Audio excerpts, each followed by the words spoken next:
Good evening. Welcome to the Female Masterclass number 6. My name is Anya Bakiewicz. I'm the Mountaineering Islands Women's Sports Coordinator.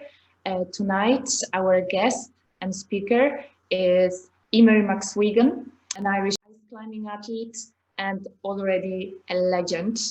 Welcome, Eimir. Thank you. Eimir represents Ireland on the international scene and with fantastic results of bronze and silver medals. Eimir, it is a huge honor to have you tonight. Oh wow! Well, thank you, Anya. It's a huge honor for me to be invited to take part in this masterclass and to tell my story, I guess, and hopefully maybe I can give some insight. I'm really excited. If anyone has any questions about ice climbing or how to get into ice climbing, I'd love to hear them. And I just like to take this opportunity to thank everyone who's tuned in to watch this. It's quite early in the morning here, and I'm not really sure if I've woken up properly. So I hope this all is going to make some sense. It's 5 o'clock, 5 a.m. In South Korea. So we woke up, Eimir, so thank you so much. And before we actually begin, I would like to introduce everybody to the format of today's masterclass. So Eimir prepared for us a presentation, and she's gonna be talking through it and talking about her journey. And then there is another little treat that she prepared for us, a little video. And then I will encourage everybody to put their questions into the chat, and Eimir will answer your questions. Hopefully you have plenty. So let's begin. Okay. Ready? Where are you from Ireland?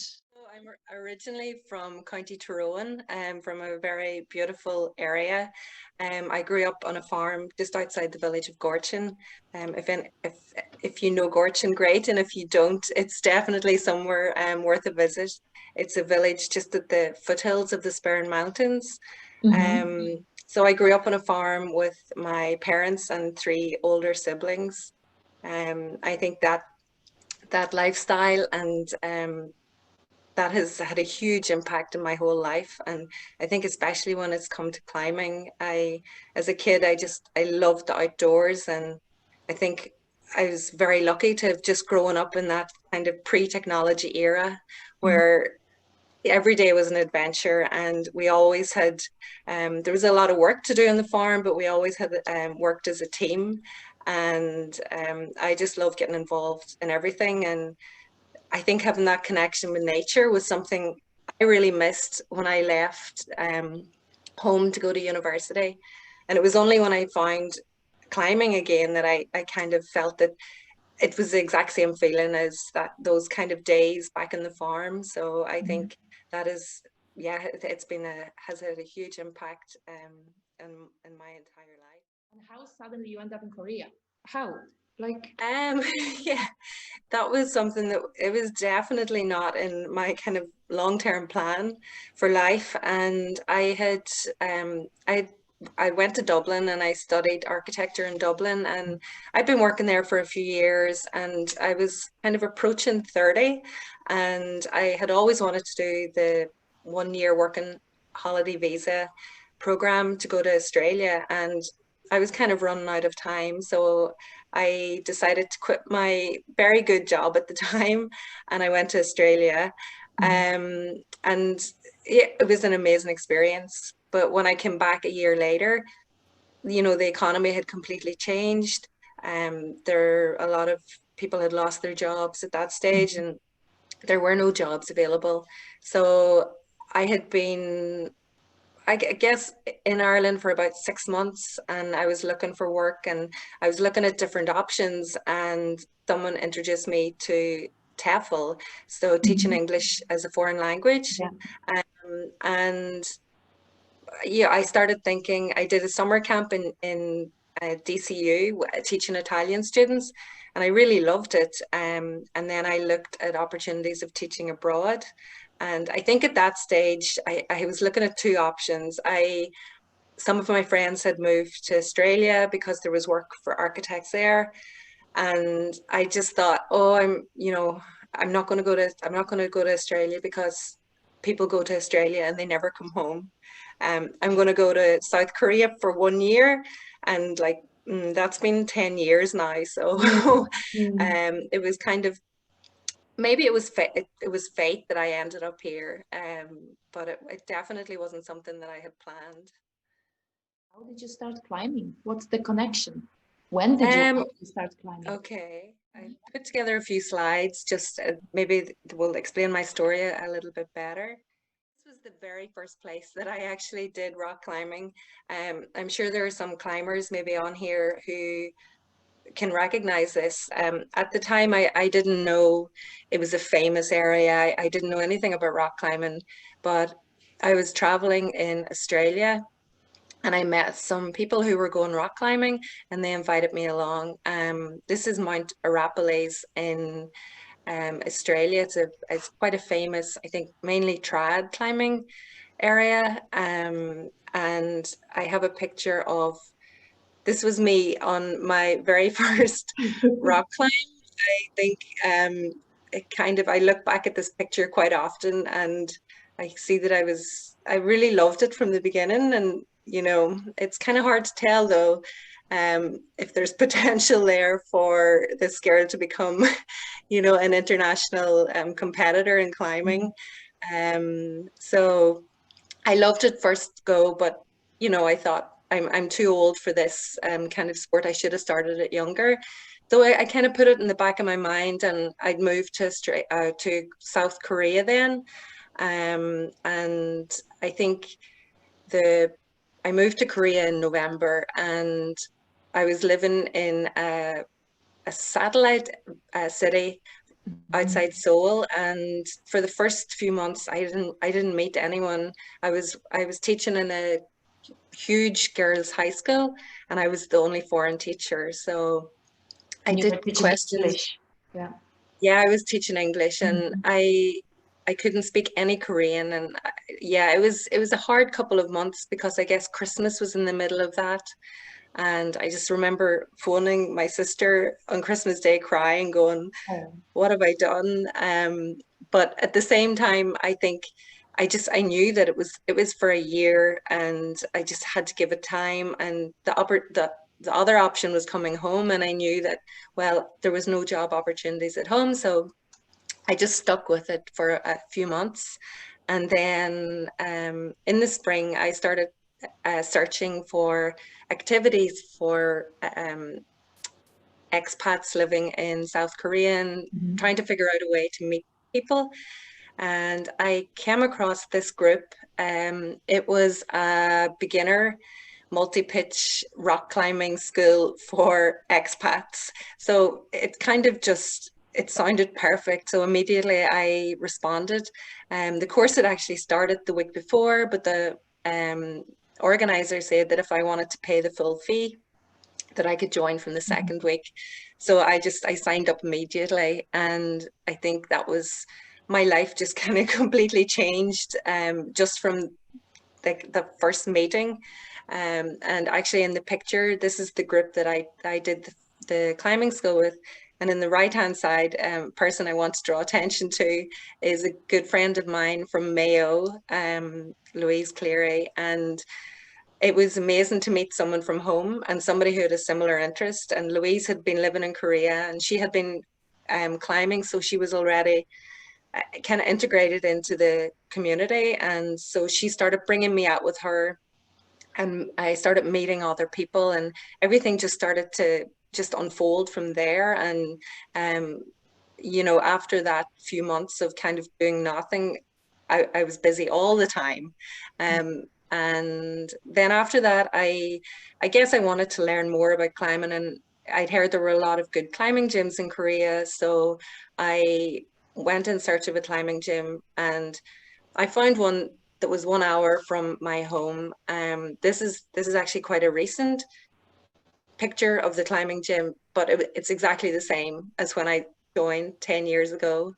I remember I didn't really know anything about what a climbing gym was, And my first day there it was quite unusual. I still didn't speak Korean. My Korean's still not good, but I remember going into the gym, and there was two people there, the captain of the gym and another guy who could speak really good English. So that was it was great.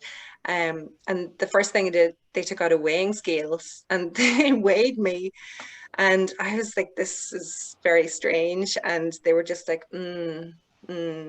And then they told me to put on my climbing shoes, and they brought me over to the beginner wall, and they were like, just do 5 minutes on the vertical, like easy wall with holds everywhere. And I couldn't hold on for more than 2 minutes. It was completely different from, the beginner rock climbing course. And I really struggled. And after that, they said, maybe strong, maybe not strong. I don't know. And so they explained anyway that if I wanted to join the climbing group, that I would have to pay like a 3-month fee, which I thought was unusual. But they said that, well, if you if you join for like a 1 month, you'll quit after 2 weeks. It's going to take 3 months before you're going to appreciate what this actually is. And so I signed up immediately. I just had a good feeling about the place, and I started training. And for the first 6 months, my training was so basic. There was no instruction about movement. There was nothing about, like, I wasn't getting on any projects. I had the beginner wall. I had, my goal was to do 3 sets of 20 minutes on it. And when I could do that, then I could move to the slightly overhung wall. And then same thing, I had to build up to 3 sets of 20 minutes. And then eventually when I could basically climb around the room for an hour, then, they said, okay, we'll start teaching you. But in the meantime, the group, this is some of the members of the group, just to explain maybe about Korean climbing culture. It's very different. The climbing gyms are normally quite small, and they always have a captain, and the captain here is this guy, and they normally have achieved something big in mountaineering or in climbing, whether they've been sports climbing champion. And so they open their own gym, and it becomes a community. And so then the senior members, they pass down their information to the junior members, and it is a big community. And these guys, some were interested in multi-pitch climbing, some were sports climbers, and I just tagged along everywhere. I was just like, myself and Louise, quite often, anybody going anywhere, we would just be the first one to kind of sign up. So every weekend we went like hiking, climbing, and I just want to maybe show a couple of pictures definitely, yeah. For anyone who's interested in climbing. South Korea is not really a destination that people would immediately think of as a good climbing destination, but there's a huge amount of climbing here. It's 80% mountains, and hiking and rock climbing are actually the national sports. So there's a lot available. So this is just a selection. Some really incredible, like, multi-day ridge routes. There's stunning. Yeah, these huge granite domes, and they're located right off the subway system in Seoul, so you can get there so easily. And they have a huge variety of routes. They're all quite difficult because a lot of them are old school grades, so they're quite tough. There's granite climbing. I'm not exactly sure what type of rock this is, but this is another beautiful area in one of the national parks. Lots of sports climbing. I've included this picture because it was just a random picture that I took, that there are a lot of climbers here. So sometimes this is probably the most popular limestone crag. It's got amazing sport routes, but this is a typical autumn day.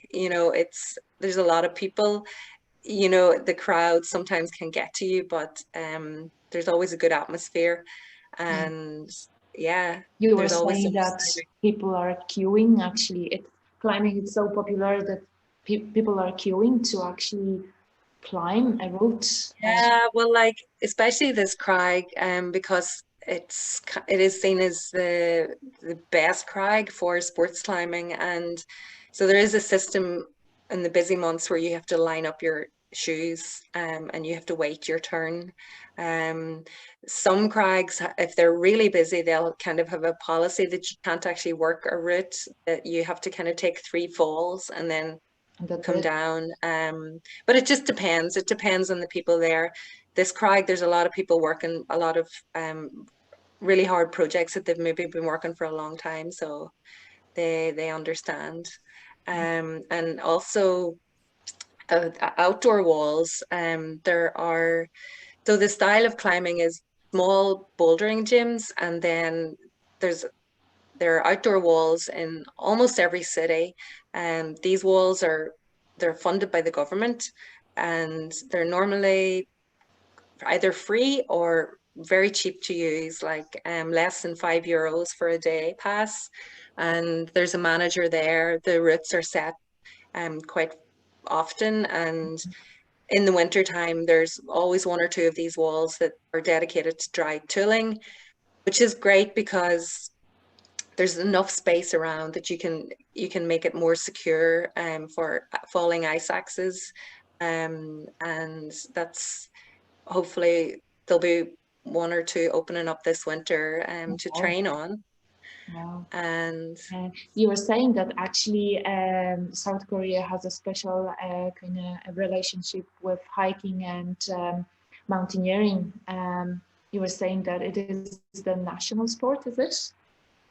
yeah, well, like I would say, like Korea has a population of 50 million people, and it's in the same landmass as Ireland. So there are a lot of different sports. There's kind of anything you want to get into, but people love hiking. And I think just the mountain trails are so accessible from all different parts of the city, that yeah, anyone you meet here has at least been hiking once in their life.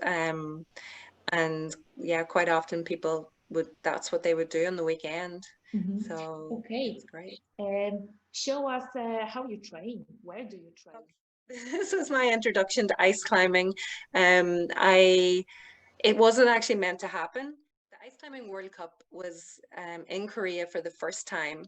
At that stage, like I didn't know what ice climbing was, but I knew that there was this big event happening, and the captain of our gym was one of the main organizers. So we were told that we should go and show our support. There was also Italian route setters and organizers coming, and I don't know, maybe somehow they were thinking that we could help communicate between them, although we didn't speak Italian or Korean.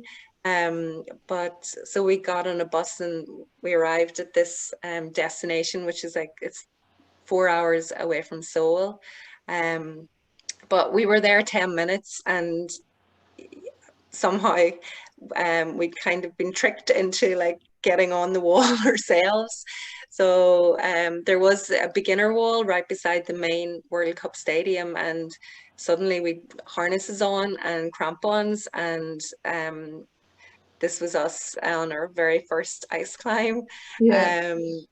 So I think there we can see Louise is on the left, and she was definitely, I think those early stages, she definitely showed a lot more potential for climbing. Unfortunately, well, she left Korea a year later to pursue her teaching career, so they were left with me.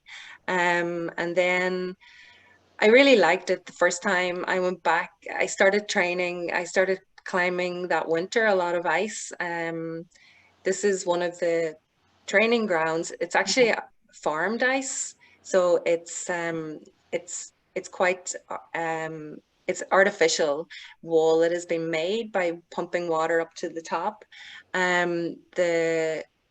They can make different levels of difficulty, and the highest part is 100 meters. Wow. So I would go there and train, and all this time I had heard about this climb in Korea, which is called Towangsong Pukpo, and people were saying it's the ultimate ice climb and it's the tallest in Asia. And you would talk to some people and they'd be like, oh, I'll never go there. And some other people were like, you know, you could see their eyes sparkle whenever you would mention it. So I asked my climbing coach, you know, can I go to Towangsong Pukpo? And he said maybe, and he kind of was like, okay, well, if you can do this, and if you can train in the ice park, I had to do so many laps of climbing on a fixed line. He says, we'll bring you to Towangsong. And so I was like thinking, this is great. And nothing really prepared me for this day. It took us in total, I think, 23 hours from we left the car until we arrived back at the car. And it was like 4 hours of hiking in the snow, and I hadn't really done that before. So even before we got to the bottom of the ice fall, I was so exhausted. But I saw it, and it was the most mesmerizing thing I've ever seen. I think, having studied architecture, there's no structure I've ever seen that can even come close. So we started climbing, and this is just to give people a bit of a scale. This photograph was taken a different day that I was there a few years later, but the first pitch is to here is it's 100 meters, and then there's an internal kind of valley that goes up to the second main wall. So the total climb is like it's 360 meters.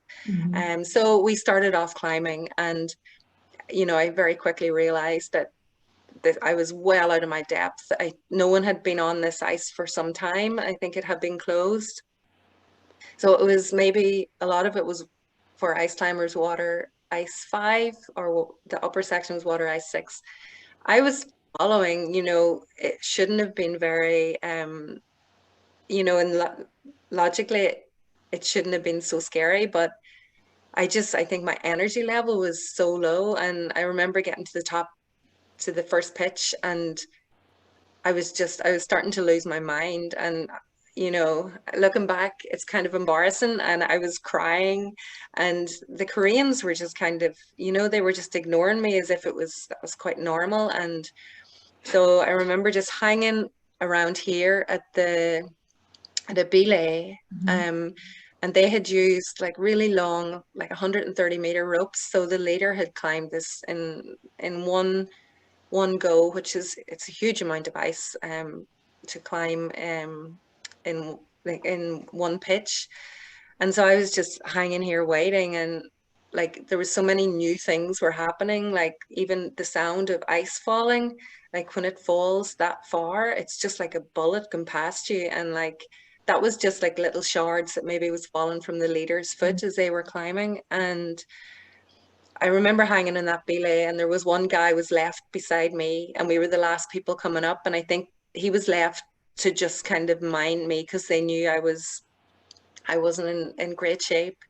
And for some bizarre reason, he had ham sandwiches with him in his backpack. And I remember hanging in this belay, and it's such an unusual thing for Koreans to have. And he just was like handing me these sandwiches. And then he had like a small naggin of whiskey. And so as we climbed that pitch, every now and again, he would like reach over and give me a tiny sup of whiskey. And I don't know how many hours, like I feel bad for everyone who was waiting, because it just felt like a conveyor belt. And I was like, I'm never going to get to the top of this thing. And if I fell, like the rope stretch, I'd be losing a few meters. And yeah, I'd lost my mind completely. I was crying. I'd said that I'm leaving Korea. These people are crazy. I'm going to go home to Tyrone, and I'm never going to, you know, I'm going to sit at the fire all winter and never leave. And we got to the top, and then we were rappelling down, and that was when I was first introduced to the Abalakov. Yeah.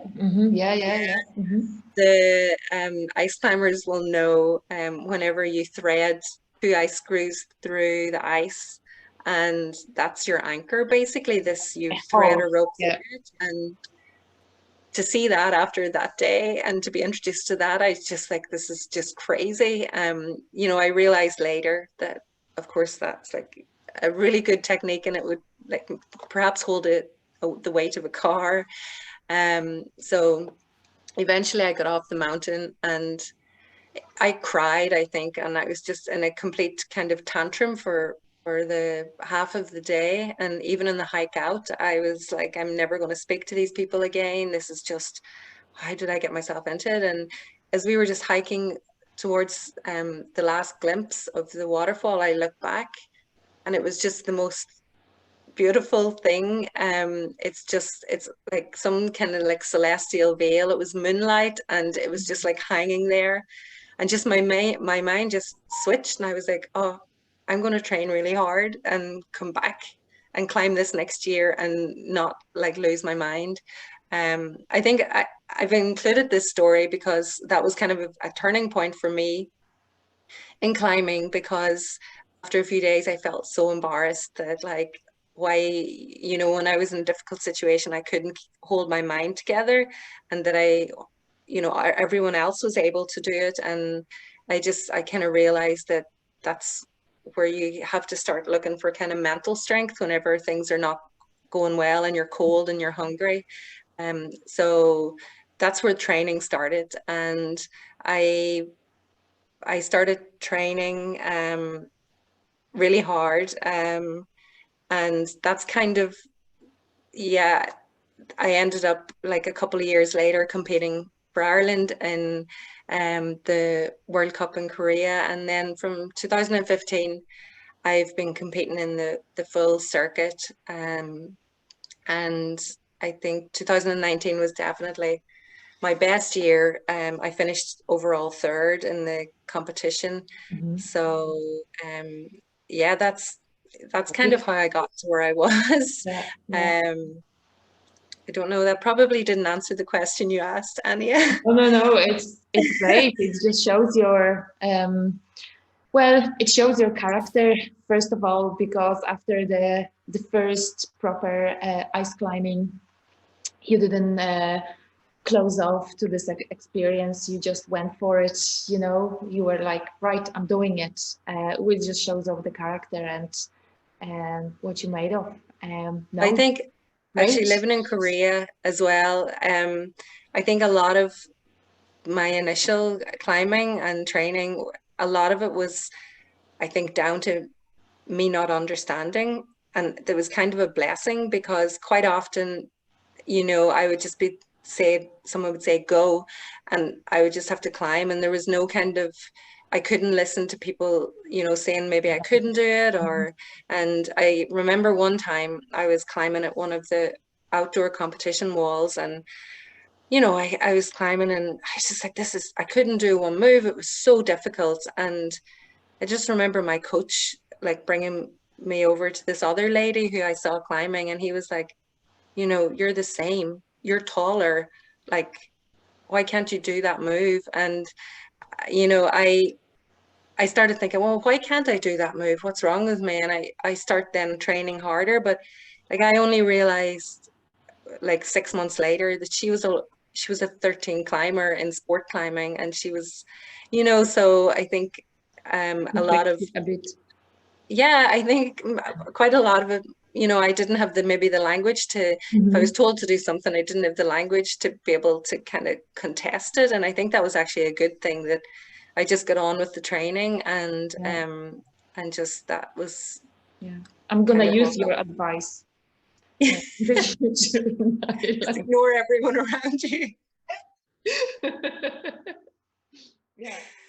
So there's a lot of different ways you can train for ice climbing. I maybe just going to skip here. So this is the dry tooling gym that I would train in quite frequently, and it's an annex onto the the original gym I showed you that was built a couple of years ago, and it kind of works as almost like a climbing kind of cooperative, because there's 5 or 6 members that we train there consistently. So like every season for this dry tooling gym, we would each like pay, like we cover the rental, which is like about $500 each, but it just means we can use it freely. And I think, you know, the captain of our gym is not making any money on it, and it's very close to my house, and I can go and let myself in there. And Yeah.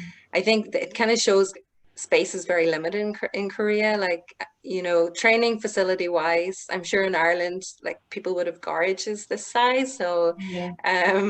Wow. it's just showing you just need like a piece of roof. You need this gym, we can actually use our crampons to kick on the wall. Yeah. These are all special dry tooling holes from around the world. The holes are very different. There's always new holes that appear every year to kind of keep the game interesting. Yeah. And do the gym always gets new holds? Like every year there is new holds. Is the Yeah, like captain? this gym would have, like, sometimes the Russian competitors would bring holds with them, and you know, then they would take holds back to Russia from Korea. And so yeah, Kind of they're trying. exchange. Yeah, or like quite often the holds are just they're kind of standard holds, and then they're cut into like different shapes. So that way everyone is completely unique. And I think that's probably a very fair way of in competition, that, you know, it's just, you can't really train for it. You just have to be able to feel and be able to find your way. So It looks like you're doing a lot of movements on the roof, and it just looks crazy. It's so I would normally work on just like projects, and that's how I've always kind of trained on. And I'd have a project that I would be really struggling on, and then I'd have other projects. But you try and like do maybe a 30-40 move project in a short amount of time, and then after that, depending on your training, you might just interval training when you get immediately on the wall again, and you just keep going. Sometimes you know, you get on the roof and you just practice the roof and try and stay in the roof for maybe 15 minutes, 20 minutes, and to build endurance. I think it's power and endurance, and depending on the different competition, you kind of have to cover all bases because they're all very different. Yeah, you were saying there are different setting and different styles depending on the country, and you kind of have to get the feel for it. So actually, I have a video that I would like to share. This is, maybe it'll explain the competition climbing. This was actually 2 years ago. It was the lead final in Hohhot in China. This wall it's a very basic kind of shape. As you can see, it's, you know, there's some small volumes. The wall in China it's not an established wall, so this was a new wall for everyone to climb on. And so it was quite a different experience. Well, it was quite fair in a lot of ways, because, you know, no one had the chance to train on that wall, and even one time on the wall, your body gets used to the angles and you just feel a bit more comfortable. And this was the women's final route, and this was the men's final route. And so just to maybe talk a little bit about how the competition works. So everybody goes into qualification round, and the qualification round, you have 2 climbs, and they're normally open format at the moment. So everybody, everybody's out, all the competitors are out. It's just kind of luck of the draw, whether you're the first competitor or you're the last competitor. You kind of like to be in the middle so that you can see a little bit of the competition. Then 16 men and 16 women go through to semi-final. And in semi-final, it's completely closed. So everybody is brought into an isolation tent, and you're going to spend at least a few hours there, where the route setters come out and they change all the holes and put the semi-final routes up. And then semi-final, after semi-final, 8 people go through in each category to the final route. And that's the same. You're in isolation. So before the competition starts, there is a route preview time, and everyone is brought out to the front of the route, and you're allowed to bring with you binoculars, a pencil and paper, and that's it. And binoculars are really important because you want to see as much as you can of the route. You're never going to be able to like see each hold, and there's always going to be question areas, but you get a good idea of the movement and maybe where the actual good point is on each hold. Then you have the choice if you want to sketch the wall. I always try and sketch it because my memory is not good. It's a lot of moves to remember to the top, and do you think so that being an artist actually helps you as well with the analysis and kind of? Yeah, it should. But some days it's better than others. Some days you go out and you look at the route and there's just things you don't really understand at all. And then you go back into isolation and you bring your drawings, and it's actually quite nice because the competitors then meet inside the isolation tent, and it's quite often the Koreans, and I'll be along with them, and maybe one Russian girl, and everybody, especially when it comes to final, everybody's you want everybody to climb well and everybody to kind of make the best of the route. So there will be a lot of kind of sharing and like ideas about how you do certain moves, if you would use a figure 4 or if you would go direct. And so then the finals start, and the last person to qualify basically goes out first, and then so that means that the up climbers should be coming out at the very last, and they have a lot more time to prepare. I think isolation it's one of those things that it's really difficult to deal with because you have to spend a lot of time there, and you get really stressed and nervous, but you just can't because you're just burning all your energy. And you quite often you just have to think of ways to kind of relax and take the stress off. I think like before every competition, before I go out, there's a little part of me that just wants to run away, and that's it hasn't gone away throughout the years. And I think I've talked to other people, and it's quite a common trait, but once you get on the wall and you kind of get moving, you really want to then do your best. Is that you on the wall already? So that is, yeah. Okay, so great. So we're starting when so as you can see here, I'm at quick draw 3, and in the route it depends. There could be 10 quick draws, 12, 14. So these are kind of this is a very standard hold, which is a good hold, is a side hang hold. You feel very secure in that.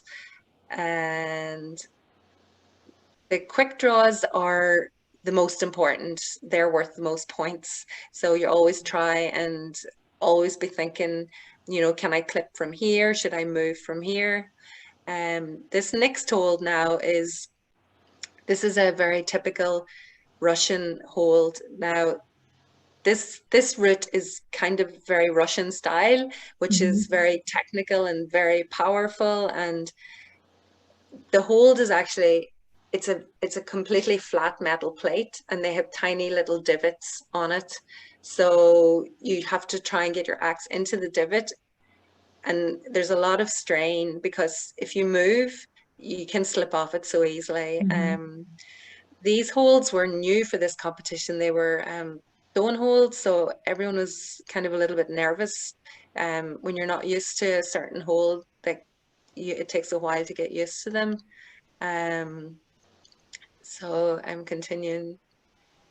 to Yeah, move. it just looks like very long moves, and you are getting into the overhanging part and loads of upper body strength. And Yeah, well, like this, normally the final, quite often the semi-final is the most technical, and the final can be, it should be more kind of flow and enjoyable, but because of this wall is not, it's not as big as some of the other structures there, and there isn't as many volumes, so they can't kind of make you traverse out on things. They have tried to make it a little bit more technical.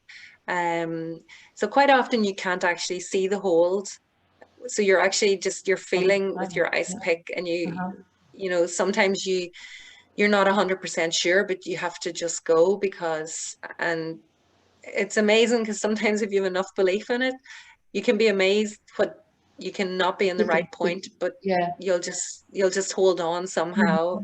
yeah, I think that's maybe one of the interesting things about the sport is in every competition, there's always, you know, an exceptional moment yeah, for someone that is just like, wow, how did they hold on to that? yeah, yeah, And I think quite often you really enjoy watching other competitors for that reason. yeah. So yeah, we're moving up more into the steep Yes, terrain now, and and I've noticed that you are using more your legs as well, and completely different movement. So you are doing some interesting moves.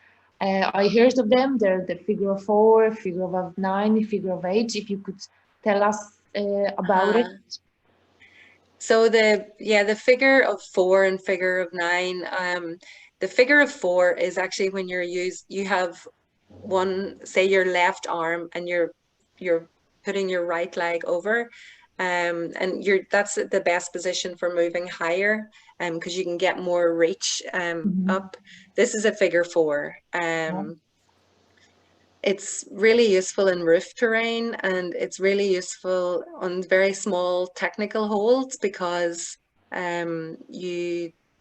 you can keep more weight on the hold, but it takes more energy and takes a little bit more time. So you kind of have to judge whether to use it or not. So this is very typical of a final route.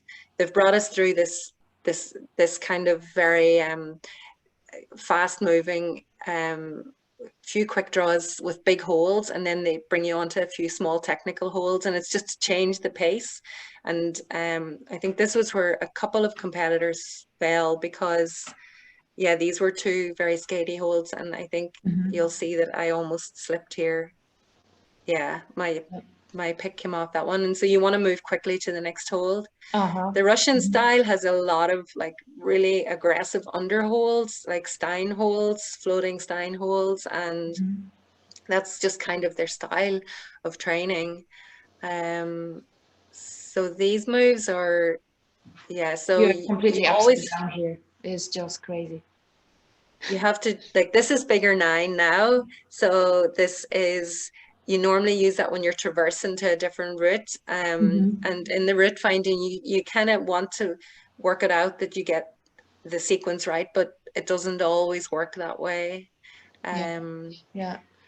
And then, So, yeah, we're, I think, almost there. But I'm very conscious of the time. And I'm conscious of the time. I'm just thinking that we're gonna watch this video until the end, and then maybe open the questions to everybody. And yeah, this is the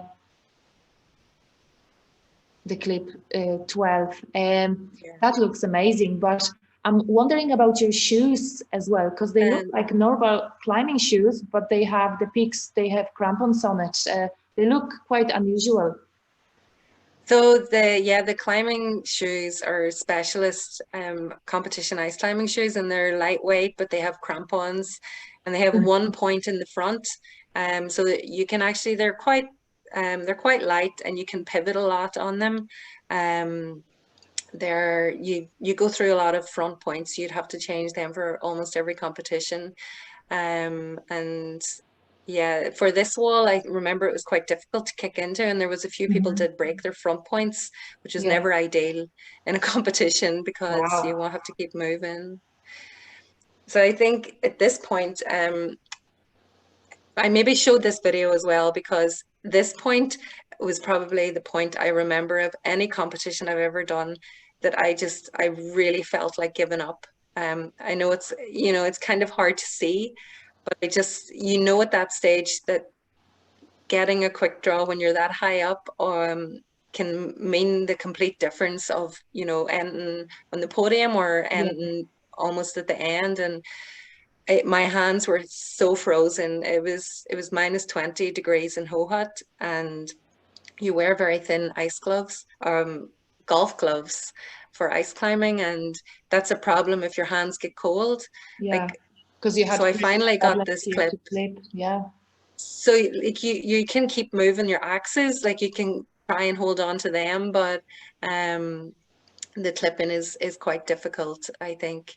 Um, and yeah, I was out of time before the top. Okay. But yeah, I ended up in third place, so I was extremely happy with that Yeah, competition. amazing, amazing. No, fair play. And watching you climb and perform, and the way you move, and the strength and stamina that you have, it's just incredible. Like amazing, But extraordinary.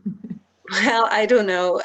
I definitely watching my video, I see a lot of flaws. Like there's some of the other girls would have more power for sure, Mhm. lock off strength, and I think you just kind of have to use your body in the best way, and Yeah, it's everybody climbs slightly differently, so I think that's what makes competition really interesting for me. And actually watching other people climb yeah. is probably the thing. You just when you see someone on a final route climb it perfectly without making a mistake, it's quite amazing. I think, Emir, that we might just open the questions Yes. to people. Lisa Cronin, so glad to hear Emir. Emir, who is climbing at such a high level, hasn't a photographic memory. There is a hope for me yet. Fantastic webinar, and hearing not just triumphs but Emir's struggles. It's really inspiring, and Well, it is really important to hear that. Emir, you make it look so easy and natural. And then Georgia Gold. Well done, Emir. That is incredible. Your story is really interesting. You are inspiring. Thanks for getting up early and giving us the time. Guys, questions. Emir, this was one of the best talks. From Lisa, I have been too. What are you doing is amazing. And then from Maria, I could listen to Mir all day. She's amazing. I know that's not a question. Sorry, that's okay. Response. 100% agree with this. Guys, give us some questions. Vera Lucia Fikar, absolutely amazing. Jason Bourne, wow, Jason Bourne, how many hours per week do you train? Okay, fantastic. Thanks, Jason. Okay. So my training has kind of changed throughout the years. Like I started in the beginning, every morning I would go for a 10-kilometer run. And then yeah, I'm like Every at morning. the time, yeah, I did that for my first 2 years in competition. And then I would train normally in the evening time after work, but I would always be in the gym for maybe 3 or 4 hours. And I think like at that time, it depends where you're at, because at that time I was only learning the skill of using ice tools. And I think it's like anything, you have to put in a huge amount of hours to be able to understand the tools. So in the beginning, a lot of my training was endurance, and just you just have to kind of work out moves, be able to hang on the ice tools for a long time. These days, I last year I probably trained harder and took more rest. So I've never really had a kind of a formulated plan of training. The way I've worked is there's been a route in the climbing gym, and I've trained the moves to finish that route. And every time, I'd come across a crux, I would just work that move. So like I've never really had someone there saying, you do this and you do that, and maybe in some ways, like my coach for sure helped me as much as possible, but he said, if you want to move to the next level, you kind of have to take on the responsibility of yourself. And so I do kind of struggle at times. I know, like, I should be doing more power training, and you know, I've been lucky. I've trained with the two top Korean climbers, Park Young and Shin Yun Sun, this last couple of seasons, and they've been like really, really helpful. And I've trained with them in their gym, and Hee Young has shown me some of like his special kind of methods of training. And you know, the first time I trained with him, I couldn't move for a week after it. It was, you know, it was so intense. So I think you just have to put in a lot of hours. You have to kind of, I think you have to train a lot harder than maybe a lot of people think. But I'm not sure if my training schedule is exactly perfect. So yeah, and what Jason said is right. There's not a lot of information out there. There's a lot of information out there for specific alpine climbing, but not really for dry tooling. So that's maybe something I should ask some of the top guys to share. Yeah. So from Matthew Foot, hi, great to hear your story. Who formulates your training plans? I think you explained a little bit on that. We see there are loads of specific training plans available for climbing, but to find a competition training plan is really hard. As you said, yeah. And then from Sarah Edmonds, what exactly is a project? A project. So a project it's a route that has been set that is too difficult for you to climb. And basically it's like a certain amount of moves. It's just like the climb you saw, the competition climb, and that could be in a climbing gym. It can be, it's the same for rock climbing, and you just keep climbing this route until you can complete it from start to finish. And sometimes it can take 2 tries. Sometimes it can take, 6 months. It can take longer. I think that's actually the most important thing about training is the route setting. And I've been very blessed that training in a gym with an expert route setter, because they're setting, in a way that isn't going to engage all the different moves that you need. So I think that's probably a really important thing for anyone that's wanting to get into the sport is, to maybe invest in getting a proper, like, qualified route setter in dry tooling who has experience setting competition routes to help them. Question from Misun Lee. How do you handle when you face any fears? How do I overcome when I face fears? So, I think so in the competition, I think the fear it's very different than for natural climbing. The fear is, you're putting yourself out there, and you could fall, you could fail. But I think for all competition climbers, the kind of nature of ice climbing is that quite often people pop off a hold, and you see it happen to everyone. And I've seen it happen to all the top guys. And like I fell at the first few holds in the World Cup in Korea in the final in 2019, and it happens. And I think once it happens, you're like, oh, it's no big deal. You just move on to the next competition. So I think the fear it's something that's very different in the kind of natural environment, because the fear is it's real. And the fear, especially with natural ice climbing, like I would in no way say that I am a really experienced natural ice climber. It's something I really want to pursue more whenever I maybe finally finish the competitions. But I think in that case, you have to be able to assess risk really well, and you have to know conditions. Okay, question about diet and nutrition from Mike McCracken. Do you eat Do you eat a Korean diet? If so, what does that consist of for you as an athlete? And then something similar from Bet Cotter, do you need to follow a specific diet? So the diet thing is, yeah, it's a big issue because climbing is very like weight is such an important thing in these competitions, and I think every competitor, you know, I've been doing it for a few years, you kind of work out where is the right range for you to be in the competition, and if you go a little bit below that, you know, you end up you've no energy, and you know, if you're a little bit heavier, um, it's very hard to manage, I find, because the month before the competition, you naturally lose weight because your training intensity increases, and it, you know, it's probably that's the case that I think people like having a specialist nutritionist that would be able to tell them. Like personally, I've like went through phases where I probably haven't been looking after my nutrition well enough, and I remember one time in particular, I'd finished the competition season and I felt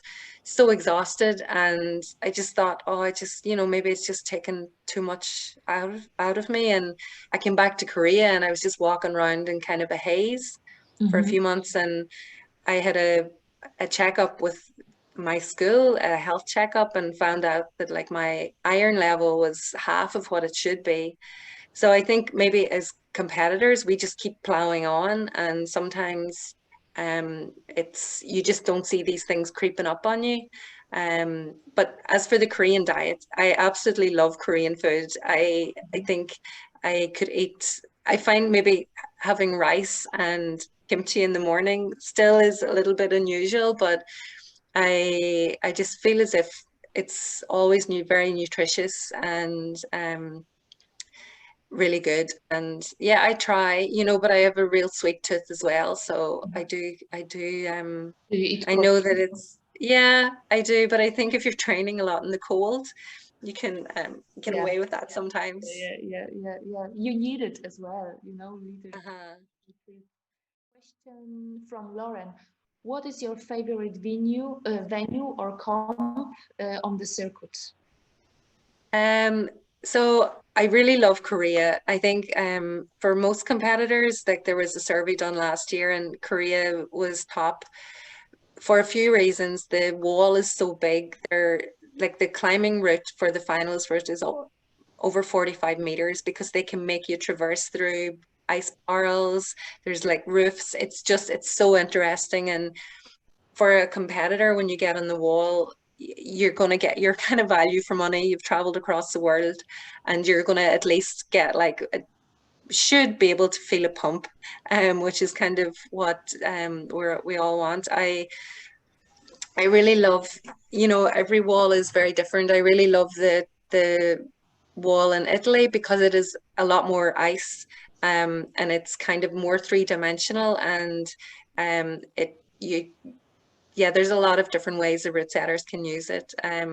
Switzerland is amazing venue. I think I have a mental block with that venue. I've just every year I've made every mistake possible there. I don't know what it is.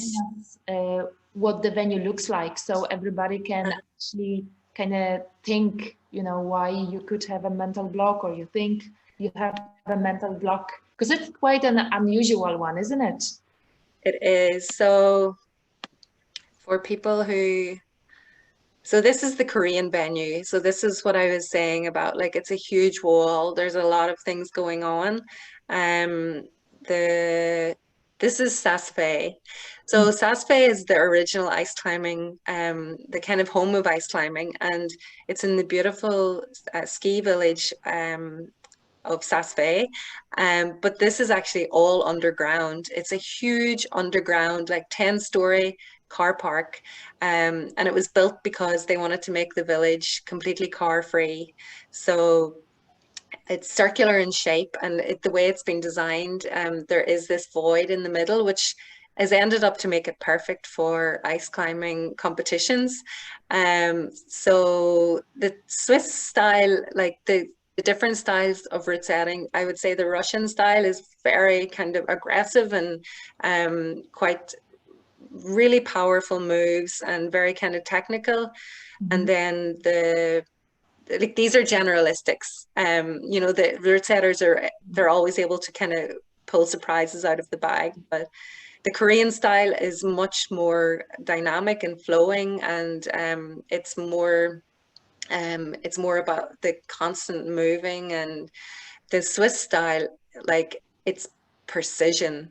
They use natural stone holes on quite a lot of the walls, so you can see here, and these are all kind of individually cut, so it's very technical. There's features like this wooden barrel, which is it's amazing to climb on because you're picking into it, which is in competitions you don't get that very often. The Swiss competition is kind of moving as well towards more bouldering style. So in the last year, we've seen a lot more dynos coming into ice climbing competitions. And like, I think it's kind of exciting to see where the sport will be in 5 years. And, you know, especially with younger climbers coming on the scene and what they'll be able to do, I just think it's going to be amazing. Yeah, I think there is a tendency these days, because even the sport climbing and especially bouldering, it's so dynamic and so kind of gymnast-like that you almost have to be a gymnast to perform at a certain level. It's really interesting where the sport goes, and I wasn't aware that the kind of dynamic movement goes into ice climbing as well. Yeah, like it's definitely changing, and I think that's what's great about the sport, is that it's evolving.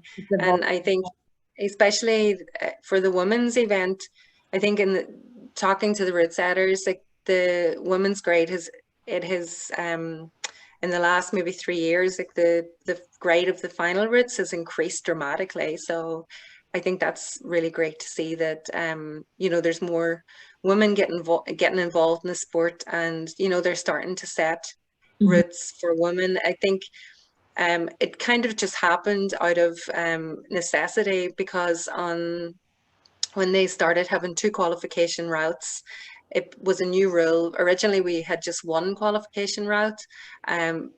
Having 2 is a little bit more fair, because you know, it gives people a more chance to climb. You know, you travel across the world and you just have 1 go.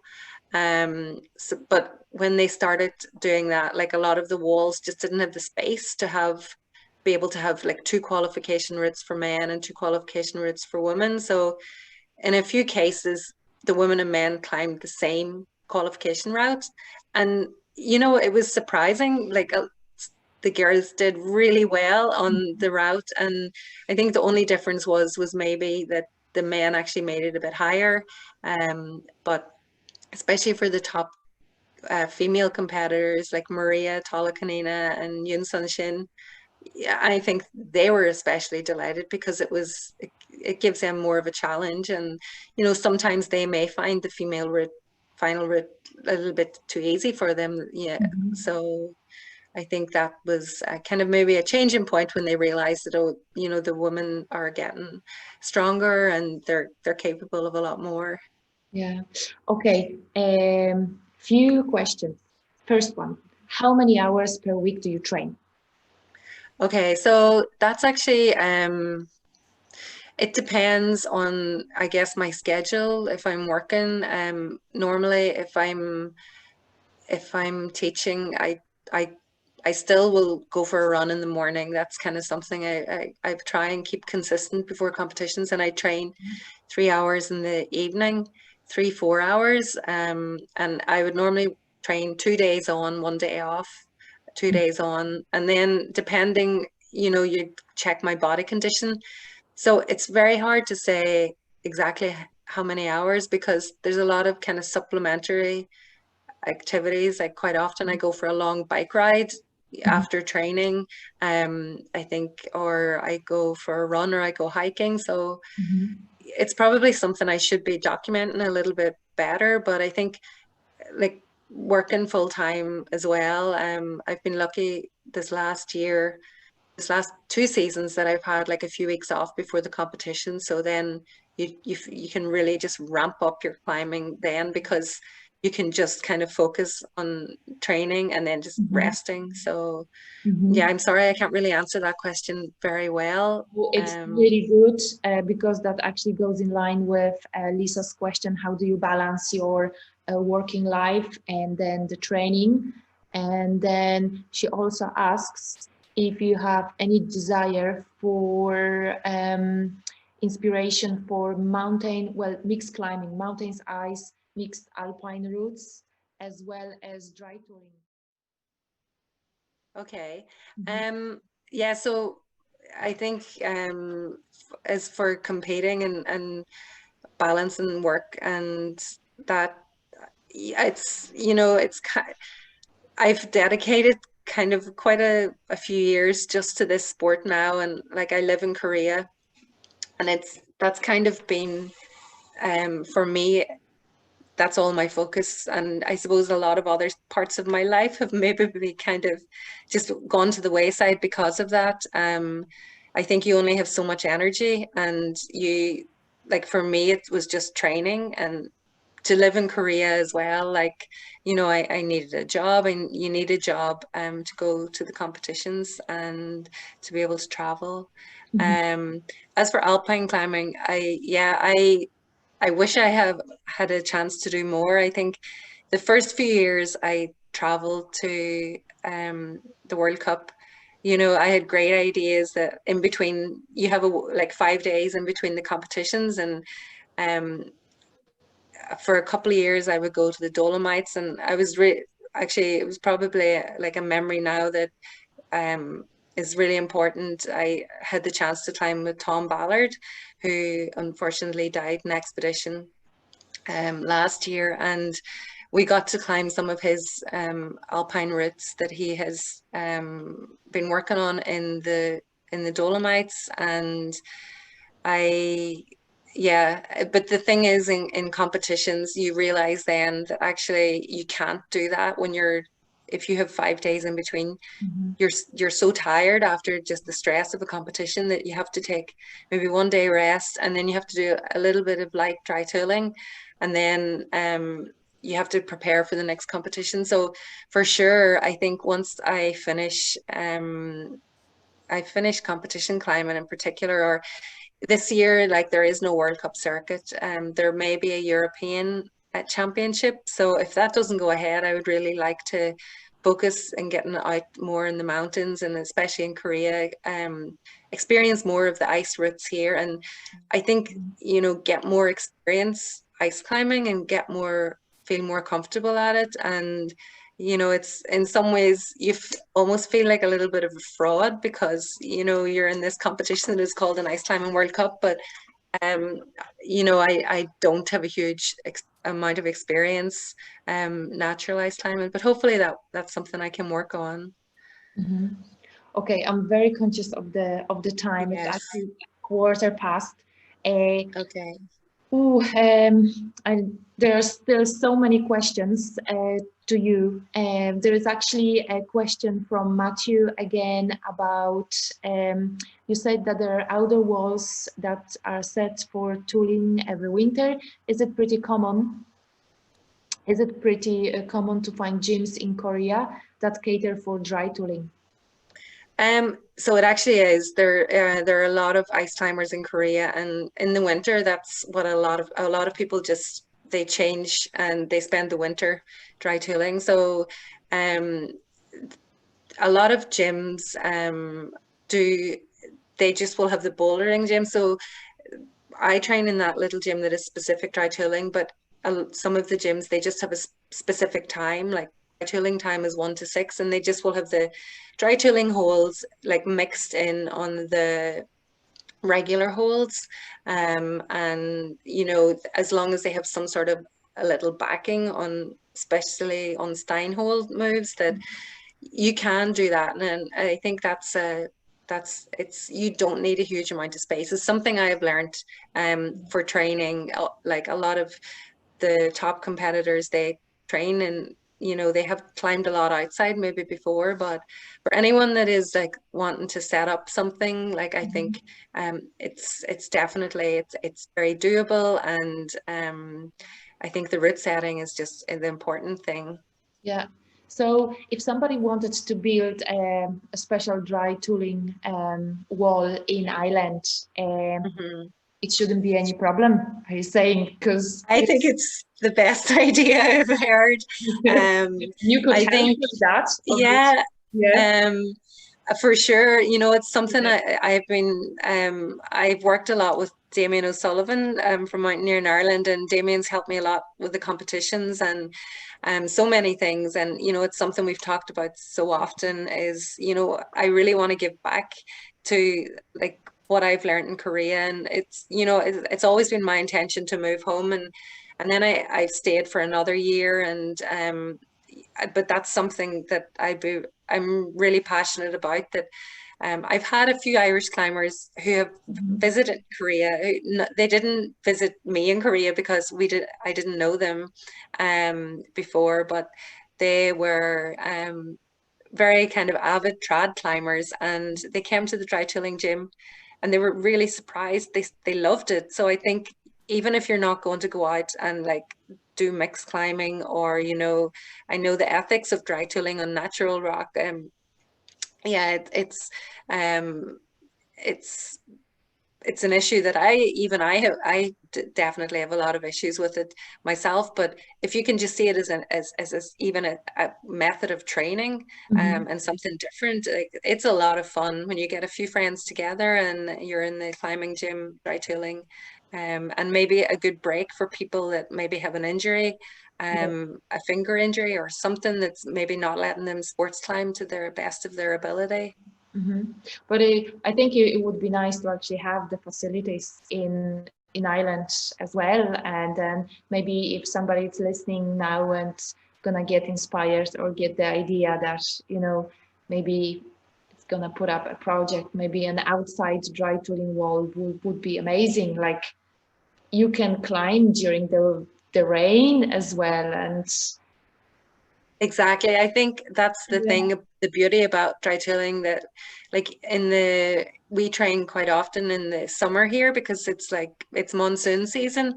And so it's so hot and it's just raining all the time. And, you know, dry tooling is one of those things, your crampons, they're not really affected by the rain. And I think it would be great. I think that especially ice climbing, it will go to the Winter Olympics. It's kind of been delayed now quite a bit, but I think just having the facility there would Yeah. just get people interested. And, you know, especially like I think dry tooling is for all ages, and getting even some of the younger climbers involved in it as well. I think it is I don't see any reason why. And you know, it takes money and it takes effort, but I think it's something that could give a lot more back to the community. So yeah, I hope someone's listening and has got ideas that this Yeah, is something me we could too. work on. Yeah, me too. Yeah, I hope there are loads of young climbers as well trying to actually get into it, and you know, um, and interested in dry tooling and ice climbing, and especially competition as well. And it would be great, and it would be great to have you here and, you know, train all those young people. Yeah.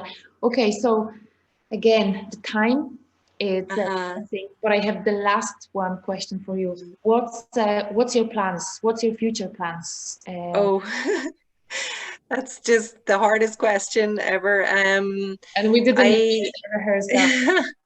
So I never really planned to stay in Korea as long as I did, and I think, you know, it's always been my intention to leave. I've stayed here because of the climbing and the dry tooling and the training, and I guess maybe now I'm kind of getting to the stage that it took me a long time to understand the sport, and I was learning kind of very gradually. And I think personally, Korea is an incredible place to live, but there's always that kind of that little bit of barrier because language barrier and just cultural barrier, that it can be sometimes a quite isolating place. I think as well this year everyone's feeling very isolated in the entire world, but yeah, I'm looking at moving back to Ireland, or to closer to Europe, to Europe. So I'm kind of looking at just how I can do that, and I suppose thinking about work as well, whether I look to maybe get a teaching job closer to home. So it's very difficult because I feel it in some ways I've just been on this kind of like train in one direction, and that's probably going to be the most challenging thing for me, is to just try and work out how I can bring this back home. And yeah, but I think I miss home like a huge amount. It's been a lot of kind of sacrifices, and like this year particularly was really tough. My mother passed away just before the competition season, and this year I've just been thinking there's been a lot of negative things going around my head, like what have I been doing, just following this crazy dream in Korea for so long. But then I know the reality of it is that, like, as people, we make these choices, and my mom was always really supportive of the ice climbing, so I always remember that. But just anyone who's living in a different country, they experience that kind of same feeling. So yeah, hopefully I'll be home soon. Yeah. Eimir, it's been a pleasure. Thank you so much. You are a true inspiration to us. And thank you so much for teaching us the ice climbing sport and technique. And there are still so many questions to you on the chat, but I think I'm gonna just download it. But loads of comments as well with thanks. So from Josie, thank you so much. Georgia Gold, thank you, Eimir and Anya. Hike and climb, so brilliant talk. Vera Lucia, thank you so much. Matthew Food, thanks Eimir. Karen, thank you for sharing this, Eimir. I love this talk, very inspirational. Andy Edmonds, plenty superb. So plenty. Cat Wars, thank you Eimir, wonderful. So look, Monika Ławniczak, thanks so much for this incredible talk, Eimir. Lisa, Eimir, you are so inspirational. Thank you for such an enjoyable talk. Oh. Lots of great. Well, I just really thank people for listening and taking the interest. And actually, one thing that I haven't talked about, which is something that was, for me, it was probably, it was the most important thing that has maybe happened in the last few years for me, and my connection with Mountaineering Ireland. And I guess the sponsorship issue with climbing it's always an issue with competitions, and trying to get to venues and like gym fees and different things. And so over the years, like I guess I put a lot of money into the traveling, and I kind of always expected that, because I was never really kind of doing well enough in the competitions. And I suppose I'd been doing, and I was really grateful. I know that Damien O'Sullivan of Mountaineering Ireland, he's like always been trying his best,